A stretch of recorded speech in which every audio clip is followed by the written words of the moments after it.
En juin 1989, la Gendarmerie royale du Canada découvre le corps de Cindy James dans une cour abandonnée de Richmond, en Colombie-Britannique.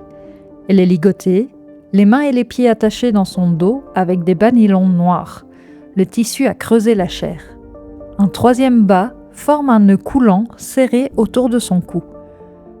Cause de la mort, overdose massive de narcotiques. L'enquête qui s'ensuit coûtera 1,5 million de dollars canadiens et divisera l'opinion publique. Car pendant 7 ans, cette infirmière de 44 ans a signalé pas moins de 90 incidents de harcèlement à la police, sans qu'aucun suspect ne soit jamais identifié. Comment une femme peut-elle s'injecter une overdose avec les mains ligotées derrière le dos ? C'est la question qui hante cette affaire depuis 35 ans.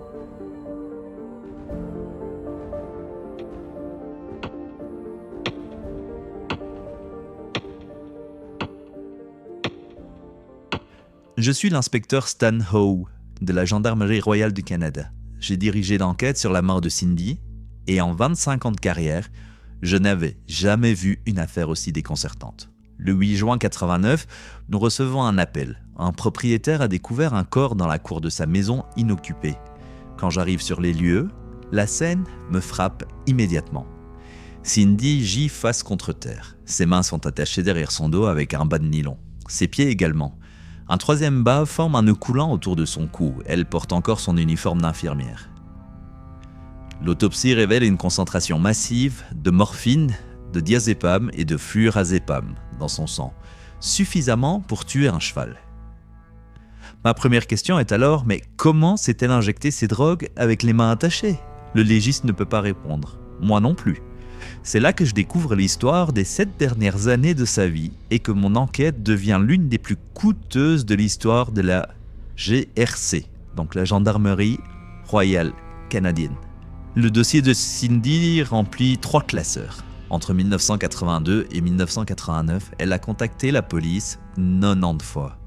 Harcèlement téléphonique, vandalisme, agression physique, le schéma était toujours le même. Premier incident en juillet 1982, on la trouve inconsciente dans son jardin, ligotée avec du fil téléphonique. Il n'y a aucun témoin, aucune trace d'effraction, elle ne se souvient plus de rien. Les appels anonymes commencent, une voix d'homme qui murmure des menaces. « Tu vas mourir, salope !» Elle change de numéro 3 fois, mais les appels continuent. En octobre 1982, ses fenêtres sont brisées. En décembre, des menaces sont peintes sur sa voiture. En 83, on la retrouve dans un fossé, droguée au Rohypnol. Nous installons alors une surveillance 24 heures sur 24. Caméras, patrouilles, écoute téléphonique. Le budget est illimité, mais les incidents continuent, et toujours quand elle est seule. En 7 ans, avec toute cette technologie, nous n'avons jamais filmé, enregistré ou surpris le moindre agresseur. Pas une empreinte, pas un cheveu, rien. Les équipes commencent à avoir des doutes. Pas moi, pas encore. Mais cette femme vit un cauchemar et c'est mon travail de découvrir qui lui fait ça. En 1985, les psychologues entrent en scène.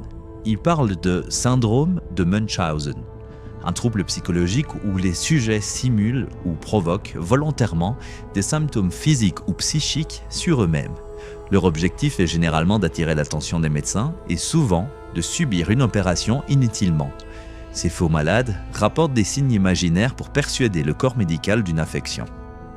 Cindy aurait des troubles de la personnalité, mais elle refuse catégoriquement tout traitement psychiatrique. Mes enquêteurs découvrent des éléments perturbants. Des lames de rasoir cachées dans sa salle de bain, dissimulées derrière les serviettes comme des secrets honteux, des seringues dans son casier à l'hôpital, alignées avec la précision d'une infirmière. Elle a accès à tous les médicaments retrouvés dans son sang. La morphine, le diazépam, le flurazépam.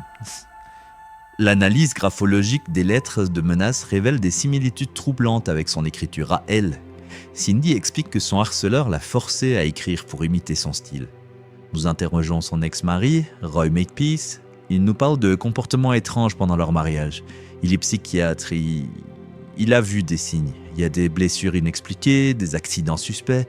Elle avait toujours besoin d'attention, dit-il, mais jamais à ce point. Je commence à envisager l'impensable. Et si les 90 incidents étaient auto-infligés ? Mais pourquoi ?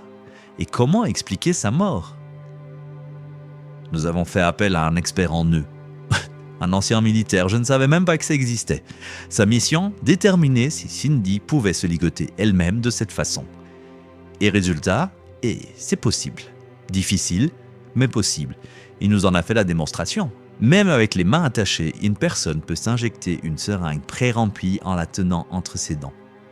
Cette révélation change tout. Si Cindy pouvait techniquement se faire ça toute seule, alors tous les incidents précédents deviennent suspects. Mais une question demeure, pourquoi? Pourquoi une infirmière respectée mettrait-elle en scène son propre harcèlement pendant 7 ans? C'est long 7 ans. Et surtout, pourquoi finir par se tuer? Dans ma pratique, j'ai vu des patients s'infliger des blessures terrifiantes pour attirer l'attention. Le syndrome de Munchausen peut pousser quelqu'un à orchestrer sa propre victimisation pendant des années. Cindy avait tous les outils, accès aux drogues, connaissances médicales et un besoin désespéré d'être vue comme une victime. D'autres experts contestent cette théorie. Moi, par exemple, après 1,5 million de dollars canadiens d'enquête et des centaines d'heures d'investigation, et j'ai toujours pas de réponse définitive. En mai 1989, Cindy semble différente selon ses proches, plus calme, résignée. Le 25 mai, elle disparaît après son service à l'hôpital.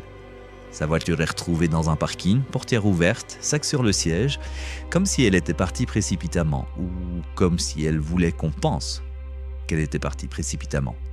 Nous lançons une recherche massive, hélicoptère, chiens, plongeurs, pendant 2 semaines, et rien.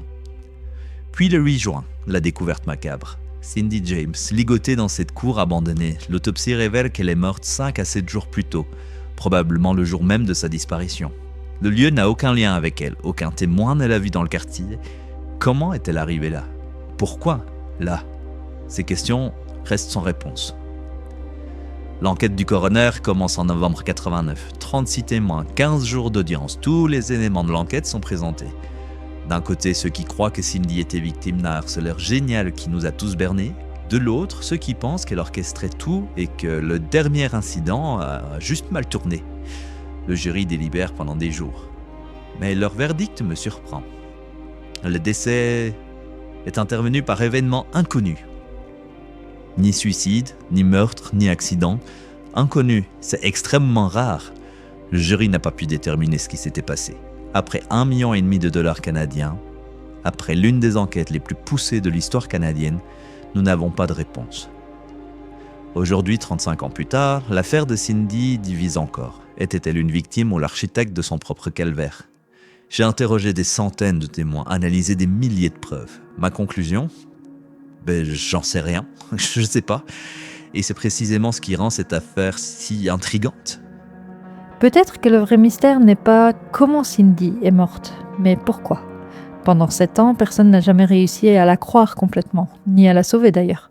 Peut-être que ce n'est pas une affaire criminelle, mais le procès de notre indifférence.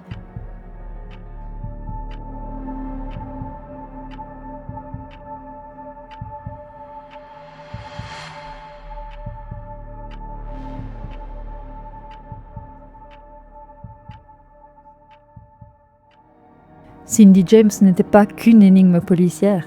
Elle était une femme, une infirmière, quelqu'un qui soignait et qui s'occupait des autres. Et pour ça, elle mérite qu'on se souvienne d'elle autrement que comme une folle ou comme un mystère non résolu. Je suis la Comtesse de l'Ombre, merci de m'avoir écouté jusqu'au bout. Abonnez-vous pour d'autres affaires vraies qui interrogent nos certitudes. Et dites-moi en commentaire, que pensez-vous? Cindy était-elle victime ou architecte de son calvaire? Votre intuition vaut parfois mieux que toutes les enquêtes. L'affaire de Cindy reste aujourd'hui l'une des enquêtes les plus mystérieuses du Canada. Et 35 ans après, la vérité nous échappe encore. Peut-être parce qu'elle était trop douloureuse à regarder en face ?